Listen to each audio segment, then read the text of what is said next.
Hey there, friends and enemies, Jope here again, and I often get asked the question, why do I keep coming back to Suicide Squad Kill the Justice League? Everyone hates this game, how dare I play it, all that kind of good stuff.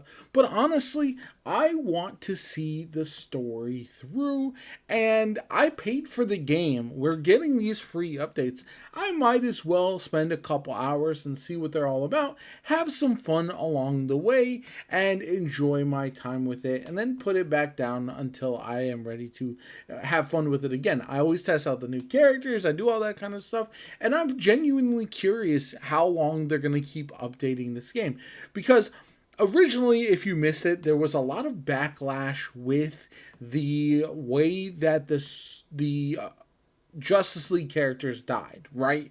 And if you missed that in the story, obviously it's Suicide Squad killed the Justice League. That's the whole goal. But even from the very beginning, we assumed, at least most players that I know, thought that there would be some shenanigans. Like, there's no way the way they killed the Suicide or the Justice League with the Suicide Squad made a lot of sense long term.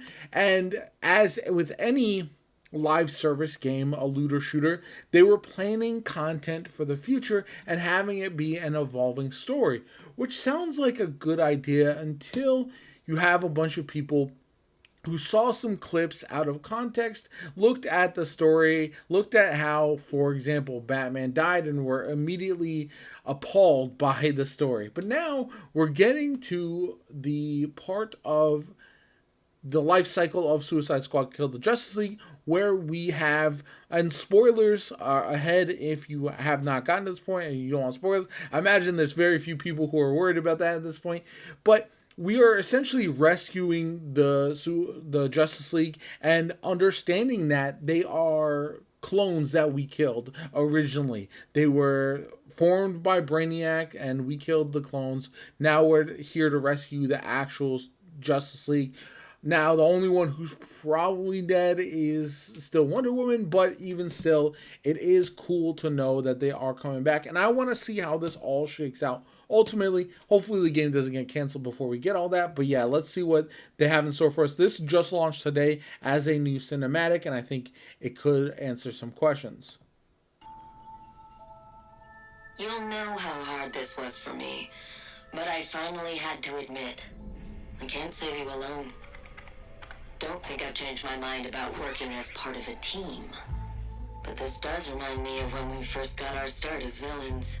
Only we didn't have to contend with living weapons of war. Brainiac's experiments are continuing. There's much to learn. Much I could learn. As to the Flash himself, his recovery is going to take time. Yeah, he's coming back. Brainiac's resurrection really did a number on his nervous system. Do not touch the pause. He's still amnesiac. We have made promising advances in recovering his memories. Advances I can use to ensure your memories remain intact. Our odds of survival have significantly increased, and with them, the odds of finding the cure. But one thing bothers me, Nora. Brainiac's actions are incompatible with his strategy.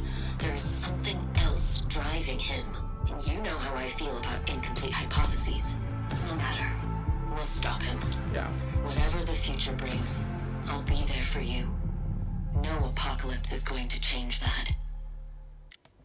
And again, so this is the Season of Freeze episode 4. I'm surprised we got this so quickly. It seems like they want to get these out the door so that way they can hurry up, get us the new characters. We have some rumors of some really cool characters coming in the future.